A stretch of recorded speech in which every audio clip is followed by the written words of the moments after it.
Dans ce journal, nous retrouvons maintenant notre correspondante chroniqueuse Marianne Jean-Didier. Bonjour Marianne. Bonjour Erika. Aujourd'hui, vous partagez votre réflexion sur un repère qui pourrait bientôt devenir familier en Charente, les oliviers, autrement dit quand le climat bouscule nos campagnes.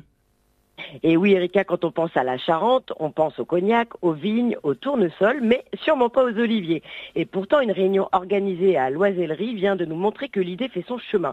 L'arbre symbole de la Méditerranée pourrait bien trouver sa place ici, dans notre région, à la faveur d'un réchauffement climatique que plus personne ne peut ignorer. Alors Marianne, la Charente en est pour l'instant au stade de l'information et de l'expérimentation en quelque sorte. Oui, c'est ça. Vendredi dernier, plus de 200 personnes professionnelles et étudiants se sont retrouvés pour écouter les arguments en faveur d'une filière oléicole locale. La Chambre d'agriculture y croit et certains, comme sa présidente Laetitia Pluma, se sont déjà lancés avec des milliers d'arbres plantés. Moins de main-d'œuvre que la vigne, un prix plancher garanti, un moulin en projet.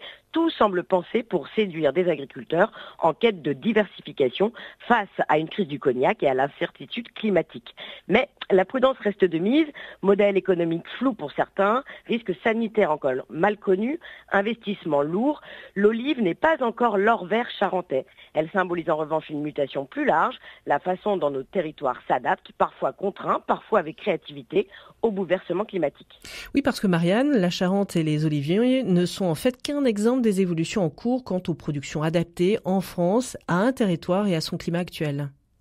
Exactement, Erika. Ce phénomène n'est en effet pas isolé. En Bretagne, région longtemps associée au lait ou au chou-fleur, on voit désormais des kiwis, des amandiers et même des parcelles d'artichauts déplacées vers des zones plus fraîches.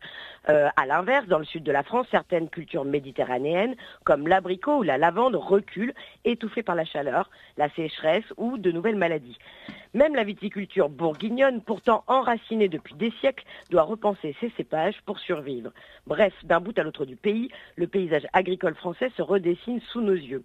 Alors, si le changement climatique n'est pas une vue de l'esprit, il peut malgré tout ouvrir des opportunités, à condition que nous gardions toujours en tête ses limites et la nécessité d'agir pour le freiner.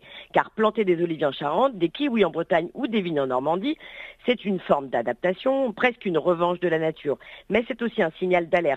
Ce que nous gagnons ici, nous le perdons ailleurs. La véritable résilience ne consiste donc pas seulement à déplacer nos cultures, mais à penser autrement notre agriculture, notre consommation et notre rapport au climat.